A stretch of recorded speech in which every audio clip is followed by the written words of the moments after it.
Hi, I'm Siege from the Puma Podcast team.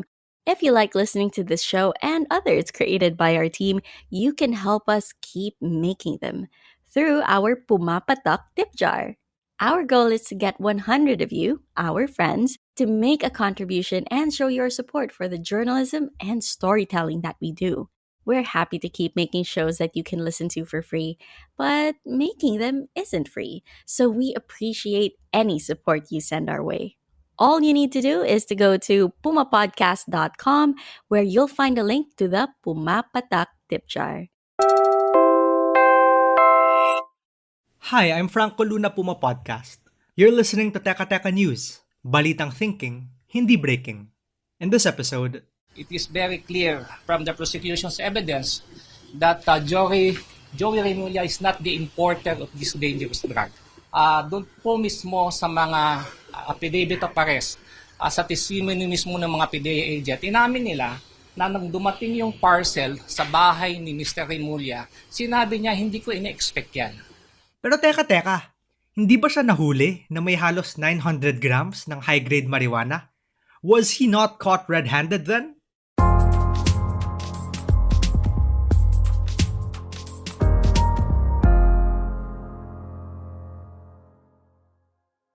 You just heard Attorney Perlito Campanilla. He's counsel of Juanito Jose Remulla III, the eldest child of Justice Secretary Boying Remulla.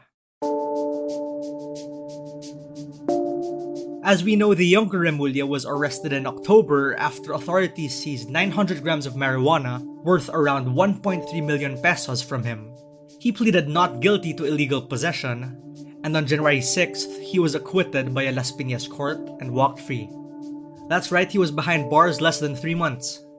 Attorney Efraim Cortez, the president of the National Union of People's Lawyers, has something to say about the speed of it all. Kasi sa experience namin, at the most, 1-2 years, this is the fastest so far. I haven't seen any case as fast as this one. Because when you say fast in our court, that would be 1 year at least. Very speedy dito kay Remulla. Pero ilang preso yung naglalanguish in jail were not accorded the same right to speedy trial. I think there are still several in jail who have been there for the last 5 years. And Remulla was arrested only on October 12. And it's only January 6. His case was resolved already through an acquittal. We have to mention that nakabakasyon ng court from probably December 19 until January 2. And yet they were able to finalize the decision in time for the promulgation on January 6. Normally, cases would still be in the preliminaries in those 2 months, he says. You will appreciate the difference if you look at ordinary cases. Let's say if you are arrested in October, they are required to arraign him after a certain number of days. Under circumstances ng plug dockets, it could be around first week to second week of November yung arraignment. Maybe earlier, but then you have to go to pre-trial. Pre-trial, they can do that in November. Then they have to go through trial. That's where delay usually occur. When you say trial in 1 day, usually court calendars in a week holds 3 days for criminal cases. And I think they hold separate days for drug cases. Baka naman walang ibang cases on the docket at the time?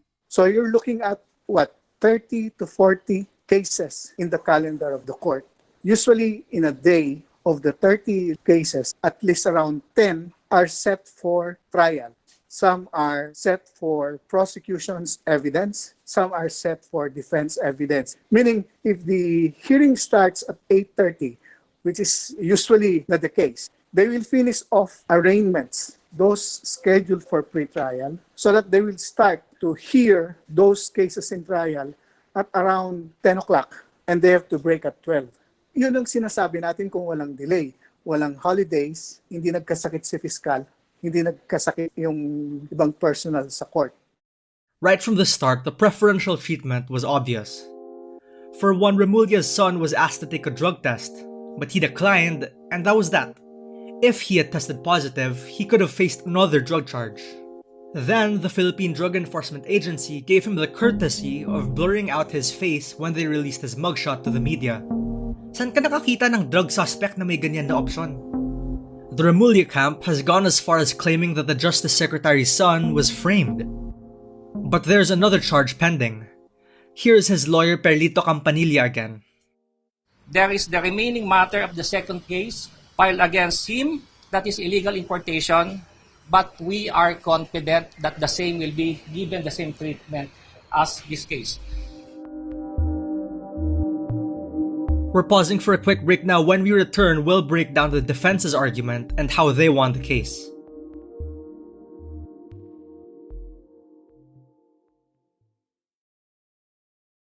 So bakit nga ba siya na-acquit? Isa-isahin natin. Unang-una, the Las Piñas court also said the prosecution couldn't prove that Remulla knew what was in the parcel. That was the central argument of his lawyer, Attorney Campanilla. Nung tinanong siya, kilala mo ba yung shipper na si Benjamin Hoffman? Ang sagot niya, hindi ko kilala yan. Ngayon, nagkaroon pa ng mga conversation. Ang sabi, tatanggapin mo ba? Ang sabi niya, tatanggapin ko kung libre. Pangalawa, the court said that the chain of custody was compromised because the anti-drug task force at Customs already had the package on September 28th. The court questioned why the parcel was signed 9/28/22 kush.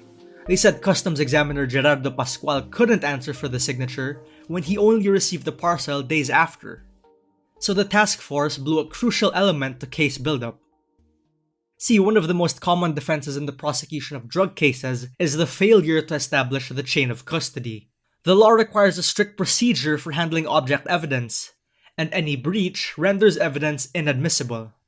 The thing is, those same technicalities held back many drug cases under former President Duterte. Here's what Interior Secretary Benher Abalos had to say back when he was appointed. The war against drugs will be as intensive as before. Bakit karamihan nadidismisan ng kaso?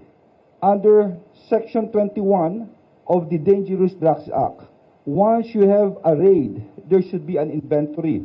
And the inventory should be witnessed by an elective public official, usually a barangay, and either a representative of the prosecutor's office or a media representative. Siguro I will give emphasis aside from the police. We will make sure that airtight ang kaso. Kasi maski manghuli ka na manghuli, pero kung karamihan dismissed, baliwala ito. So kailangan siguro, hindi lang ang mga pulis ang malinis eh. Yung iba dapat ma-check din eh. Do you remember that letter the elder Remulla wrote when news of his son's arrest first broke? He wrote, quote-unquote, "A person should always face the consequences of their actions, and I will let justice take its own course." So, did justice take its own course in this case? We leave you to decide for yourselves. But do consider another high-profile case, that of former Senator Daila de Lima.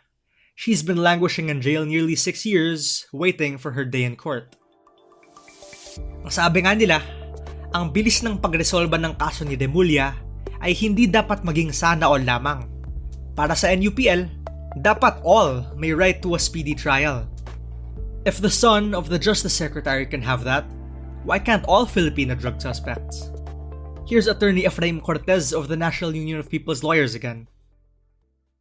It's simply impossible to accommodate cases to be heard agad-agad kasi there are older cases that should be in the order of priority of the courts. So they should prioritize detention prisoners who have been languishing in jail for the longest time. So apparently, he was given priority in the calendar of the court. And that was today's episode of Teka Teka. Again, I'm Franco Luna. This episode was edited by Nini Toralba and produced by myself. If you like this episode, share it with a friend or two. And of course, don't forget to follow Teka Teka and Puma Podcast wherever you listen. At para sa mga mahilig manood sa YouTube, Puma Podcast na rin po kami doon. Just search Puma Podcast and subscribe to our channel. Thanks for listening.